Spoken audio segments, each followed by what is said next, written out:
దేవుడు మన ముందుకు వచ్చేటువంటి ప్రతి ఆపద నుంచి కూడా ఆయన ఏం చేస్తాడు? విడిపిస్తాడు, ఆయన నడిపిస్తాడు. ఆయన ఎక్కడి వరకు నడిపిస్తాడంట?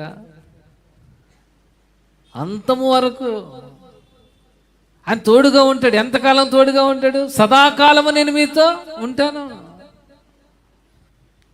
ఈరోజు తోడుగా ఉండేటువంటి దేవుడు, రక్షించే దేవుడు, బలపరిచే దేవుడు, ఓదార్చే దేవుడు, ధైర్యపరిచే దేవుడు ఆయన మనతో ఉన్నాడు.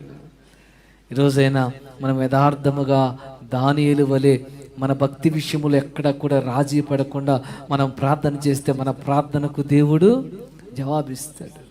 ఈరోజు నువ్వు ఆలోచించు, నీలో ఇంకా నీ భక్తి జీవితంలో ఏదైనా దోషము దేవునికి కనబడుతూ ఉందేమో, ఏదైనా పాపము దేవునికి కనబడుతూ ఉందేమో, ఏదైనా ఆటంకము దేవునికి నీకున్నటువంటి సహవాసాన్ని పాడు చేస్తుందేమో. దానియేలు చూడండి, ఎక్కడ రాజీ